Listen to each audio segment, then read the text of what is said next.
advisory and financial planning services are offered through Simplicity Wealth, LLC, and SEC Registered Investment Advisor. SEC registration does not constitute nor endorse of the firm, nor does it indicate that the advisor has attained a particular level of skill nor ability. Investing involves risk of loss. Insurance, consulting, and education services offered through Diamond Life Planning is a separate and unaffiliated entity from Simplicity Wealth. This information is provided as a general information that is not intended to be specific financial guidance. Before you make any decisions regarding your personal financial situation, you should consult a financial or tax professional to discuss your individual circumstances and objectives. Welcome to the Rock My Finances show on K4HD Radio and Talk4 TV, where we put the fun in finance. Join Powerhouse Jennifer Jose, CDFA, CMC, and Private Wealth Advisor, as she collaborates with you to create clarity, control, and confidence with your money, your way. It's not about the zeros, so what is it all about? Let's find out. Now here's your host and weekly friend, Jennifer Jose. Welcome back to Rock My Finances. I'm so glad you're here. And I want to mention that I do research a lot for this podcast, and I see what's current and what things are being searched. So I'm trying to find out what women want to hear more about. And today, you actually used the word self-sabotage financially. So I thought that was pretty curious. And apparently it's gotten several hits. So you are not alone if you are feeling this. So hidden ways women self-sabotage.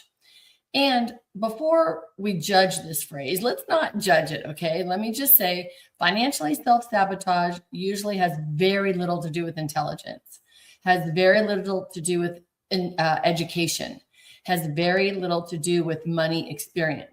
Some of the smartest, most capable, loving women I know still struggle with money patterns. And this is a pattern, right? Sabotaging is a pattern.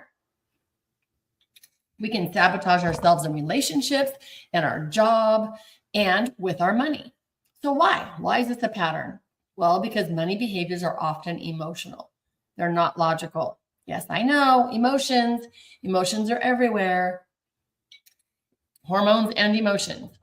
So here's just a few signs so that you can see if you want to continue to listen to this episode, because you might not be a self-sabotager. So here's some ways that you can be self-sabotaging without even knowing it, right? We have to have the awareness first. Avoiding looking at your bank account. Emotional or stress spending, like retail therapy. Overspending to impress others. This happens a lot.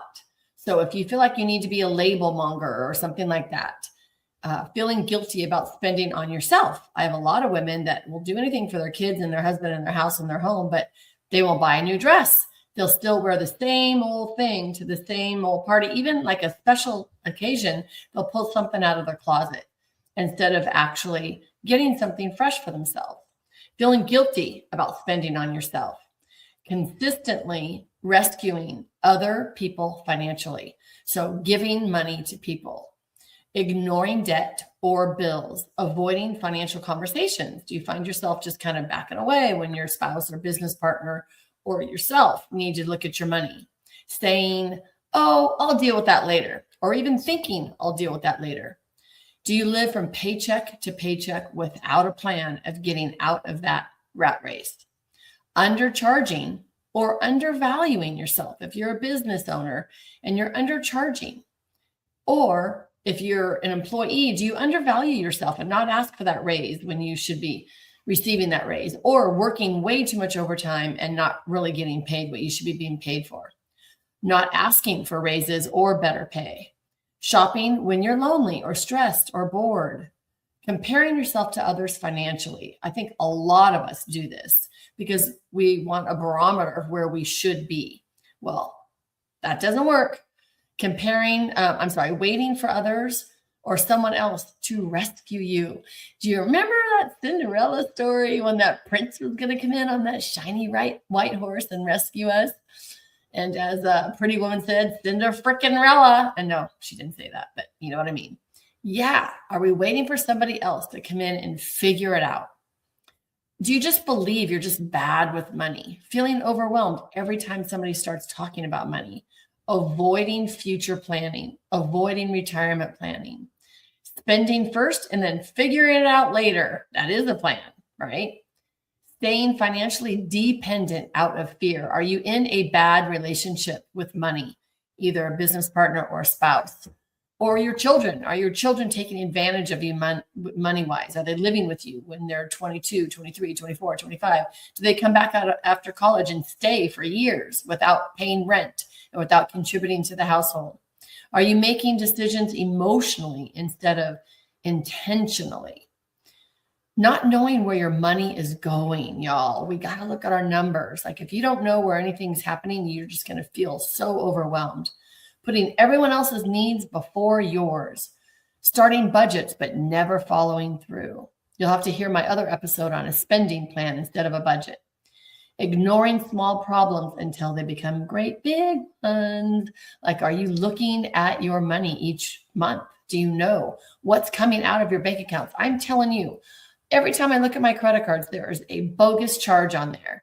So we got to keep an eye on our financial world. Do you feel shame around money mistakes that we've made in the past? Avoiding learning about money because it feels just so intimidating. Using credit cards to maintain a lifestyle instead of just emergency only or for the points, right? Living in financial chaos instead of creating structure. Waiting to feel confident before taking action when this does not work because taking action helps you feel confident. So these things quietly shape our financial decisions more than our spreadsheets ever do. This is the biggest thing I want to get to everyone is I can give you a great retirement plan. I can give you a great, everything's all settled in and organized. You know exactly what's happening. You know your rate of return. You know how much money you can spend. You know how much money you're going to get, like all through the rest of your life. Does not matter. If I do everything great as a financial advisor and you feel bad about money inside, if we don't deal with that, you're going to create an issue or chaos around money. I have a client that shares a lot of their money. They are always helping a sibling or a niece or a nephew. Well, that's become part of their pattern now. So they need an extra $30,000 a year to take care of family members. That's not going to happen forever. They're not going to have that forever. So we have to take a look at things. So today is not about blame. Nope. It's only about awareness. We got to see the patterns before we can change them, right? And what is stopping us from seeing the patterns? Dun, dun, dun. Okay, you ready? Fear. Good old fear. Avoidance. It's better to avoid than look at it. Guilt. We feel so guilty because we didn't start saving a long time ago, or we spent too much on this or that. Shame. It just boils down to a secret about guilt equals shame. So we don't want to keep secrets. Are we just people pleasing way too much? And we just have a really, really low self-esteem and a low confidence around money that we just don't really know about it. So it's embarrassing, right? Trauma. Have we experienced trauma in our life? And trauma creates patterns that we take into our money world. Just completely stressed out because we're so busy. And we also have childhood conditioning. Yes, we do. We created our money beliefs in childhood. So remember, the goal is not perfection. It's only about clarity so that we can gain some control. Self-sabotaging starts emotionally. Most women don't wake up and intentionally say, today I'm going to make poor financial decisions. Instead, self-sabotage usually happens quietly and emotionally, right? We do all those things that I just mentioned. So many women function very highly in a lot of areas of their life, but they're secretly carrying anxiety underneath their finances and their financial world. And the longer we avoid something, the heavier it feels. And it just gets like this great big elephant sitting on our chest. And y'all, that is not good for our health, right? Stress is the number one killer in our world, I heard somewhere. I don't know exactly where, so don't quote me.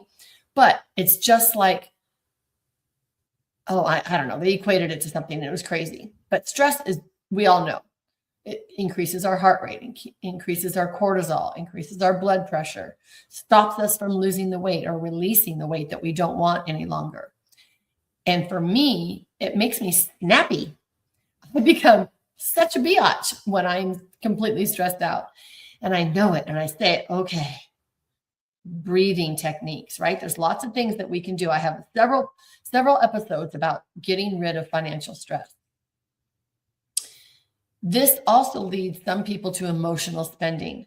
So that's one of the biggest patterns that are hidden. So when women emotional spend, they're trying to get some type of comfort or reward, or they're escaping, or they're numbing out, or they're finding an identity in the things that they're purchasing, or it's just pure entertainment and validation that they actually have money when they go up there and purchase things. Sometimes we do it, we're not even realizing it.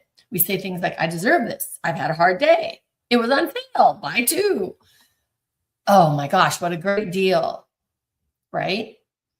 So now let me be clear. There's nothing wrong with enjoying your money. I love my money and I love spending my money, and I want you to love your money too. That's not the problem. We just need to plan for it. That's all. The problem happens when it becomes emotionally and you're trying to regulate your emotions with spending and or constricting, right? Not spending also helps you regulate emotions, which might not be necessary. So no purchases can help you fix loneliness, stress, burnout, a low self-esteem, a low sense of self-worth, feeling unseen, unloved, not good enough, feeling completely out of control. There's no amount of money that's going to help you cure that. Sorry, it's not going to happen.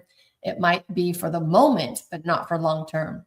So often emotional highs last just less than 3 minutes, while the guilt around that is going to last for days, years, months. Like, it's crazy. So people pleasing and overspending on others. Let's talk about that. The major financial sabotage for women is when we start to people please, or when I'm a huge codependent in recovery and spending on others. Many women were conditioned to keep everyone else happy. I'm a mom. I want to keep my kids happy. Number one thing in my life is I want my kids happy. I try to put myself first before that. I'm not always successful. I'm being very successful right this moment. Just saying, I just did a great thing today and said, nope, I can't do that. This is where I'm at. You let me know where you're at. Instead of saying, oh, I want to take care of that for you. I want to fix it for you. Like, I really want to do all that, but we really can't, especially when they're adults, right? Avoid disappointing people. I don't want to disappoint my children at all. Over giving, over helping, rescuing others. Do we ever want to just rescue if they have a problem? I just want to fix it. And do we say yes when we really mean no? Financially, this can become exhausting. We often pay for things that we can't afford. So I know I had a client years ago, and she would take all her coworkers to lunch, like all the time, like weekly, and pay for everyone. Not 2 or 3, but it could get up to 6 or 7, and she would always pick up the tab. And when we sat down to do her cash flow, we're looking at this. I'm like, okay, this is a lot of money, like on a monthly basis. I want to say like close to $1,000. Like, it was a lot of money on a monthly basis. And she had no idea it equated to that much. And so immediately she stopped and she said, I will take you out on your birthday. That's great. That one person she will pay for on their birthday. I thought that was a great compromise. Of course, they still went out to lunch. They still were great friends and they had a blast. And she had a lot more money to do with what she wanted to do, right? Financially rescuing adult children. This is a big thing. Again, codependent in recovery. So raising adult children is difficult. After COVID, they couldn't find jobs. I mean, I feel for them completely. So there's a lot of things that they can do. I had my clients make sure that our children in high school had their own bank accounts. They knew what to do with money. They'd either put their allowance in there or their jobs in there. And I know a lot of people did not want their kids to work until after college. I did not do that. My daughter worked all the way through. My son's always worked. Like, that's just me. And I know I get so much self-esteem from work that I wanted them to realize that too. And as being a single mom, I also wanted them to have someone else tell them what to do. So they each had a boss telling them what to do. It wasn't just me. So becoming adult children and like When do we cut their cell phone off? When do we stop paying for their car insurance? Like it goes on and on and on forever. So we want to make sure that we're talking about these things. If you want to help, that's great. If you want to help them buy a house, buy a car, that's wonderful. But we need to talk to our adult children.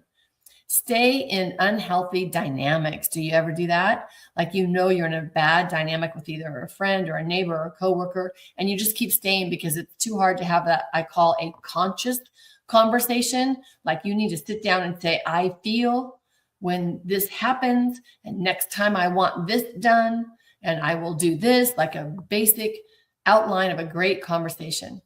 And do we avoid setting boundaries?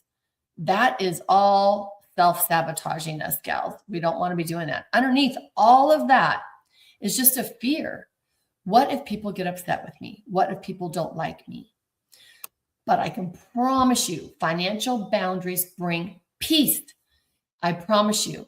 I want you to be selfish. If you're looking at this as a selfish thing, then I want you to be selfish. I do not believe it's a selfish thing because I'm putting the oxygen mask on me before I can help anyone else. So I'm going to be much better help down the road when I got my house in order, right? Do you avoid financial conversations?